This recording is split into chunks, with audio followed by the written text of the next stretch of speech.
భాగవతంలో ఒక జీవితం, 3 రూపాలు, ఒకే భక్తి. కుమారుని మరణం రాజు చిత్రకేతువును దుఃఖసముద్రంలో ముంచింది. నారద మహర్షి బోధతో దుఃఖం జ్ఞానంగా మారింది. ఒక అపార్థం, ఒక శాపం, కాని వినయం దానిని వరంగా మార్చింది. రాక్షస శరీరంలో పుట్టిన శుద్ధ భక్తుడు విరిత్రాసురుడు.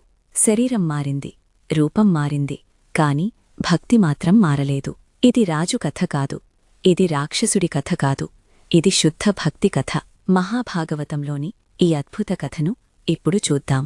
చిత్రకేతువు సర్వసంపదలతో సుఖసంతోషాలతో జీవిస్తున్న ఒక మహారాజు. అతని జీవితమంతా ఆనందంతో నిండిపోయింది. కాని ఆ ఆనందం క్షణంలోనే మాయమైంది. రాజు ప్రాణప్రియమైన కుమారుడు అకస్మాత్తుగా ప్రాణాలు విడిచాడు. రాజభవనం దుఃఖసముద్రంగా మారింది.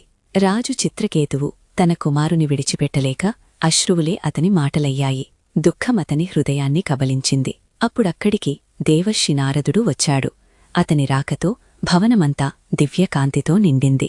నారద మహర్షి తన తపోబలంతో కుమారుణ్ణి క్షణకాలం జీవింపజేశాడు. అప్పుడా బాలుడు ఇలా అన్నాడు: ఈ శరీరంతో నాకు ఏ బంధమూ లేదు. ఆ మాటలు విన్న చిత్రకేతువు జీవిత సత్యాన్ని గ్రహించాడు. శరీరం నశించినా ఆత్మ శాశ్వతమని తెలుసుకున్నాడు. భక్తి జ్ఞానంతో వెలిగిపోయిన చిత్రకేతువు విద్యాధరుల రాజుగా మారాడు. భగవంతుని కృపతో అతని జీవితం కొత్త దిశను పొందింది. ఈ కథ మనకు నేర్పేది ఒక్కటే: దుఃఖం తాత్కాలికం, భక్తి శాశ్వతం. విద్యాధరుల రాజైన చిత్రకేతువు భగవద్భక్తితో పరిపూర్ణుడై కైలాసానికి చేరుకున్నాడు. శివుని వైరాగ్యాన్ని అర్థం చేసుకున్న చిత్రకేతువు ఒక మాట అన్నాడు. కాని ఆ మాట పార్వతీదేవికి అపార్థంగా అనిపించింది. దేవతల తల్లైన పార్వతీదేవి కోపంతో ఉప్పొంగిపోయింది. ఆ కోపం ఒక శాపంగా మారబోతోంది.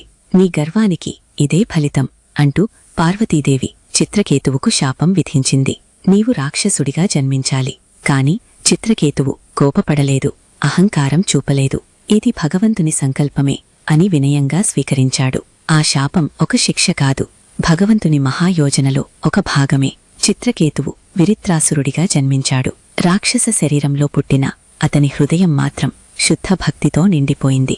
అపార్థం శాపమవుతుంది, కాని భక్తి శాపాన్ని వరంగా మారుస్తుంది. రాక్షస రూపంలో జన్మించిన విరిత్రాసురుడి హృదయం మాత్రం భగవంతుని ప్రేమతో నిండిపోయింది. అతడు శరీరం కాదు, శుద్ధ భక్తుడే. విరిత్రాసురుడు యుద్ధానికి ముందే భగవంతుణ్ణి ప్రార్థించాడు: ప్రభూ, నీ చరణసేవే నాకు కావాలి, ముక్తి కూడా అవసరం లేదు. అతని భక్తిని చూసిన శ్రీమన్నారాయణుడు అంతర్ముఖంగా ఆశీర్వదించాడు. ఇదే పరమభక్తి. ఇంద్రుడు వజ్రాయుధంతో యుద్ధానికి వచ్చాడు. కాని ఎదురుగా నిలిచింది ఒక రాక్షసుడు కాదు, ఒక మహాభక్తుడు. విరిత్రాసురుడి ముఖంలో భయం లేదు, కోపం లేదు. ఉన్నది కేవలం భగవంతునిపై అపారమైన విశ్వాసం. ఇంద్రుడి వజ్రాయుధం పడింది. శరీరం క్షణంలో నశించింది. కాని ఆత్మ దివ్యకాంతిలో లీనమైంది. విరిత్రాసురుడు ముక్తిని పొందాడు. భక్తికి రూపం అవసరం లేదని, శరీరం అడ్డంకి కాదని ఈ లోకానికి బోధించాడు. భగవంతుని ప్రేమ ఉన్నచోట దేవుడు రాక్షసుడు అనే భేదం ఉండదు. ఉండేది ఒక్కటే: శుద్ధ భక్తి. ఇలాంటి మహాభాగవత కథల కోసం మా ఛానల్ను సబ్స్క్రైబ్ చేయండి. జై శ్రీమన్నారాయణ.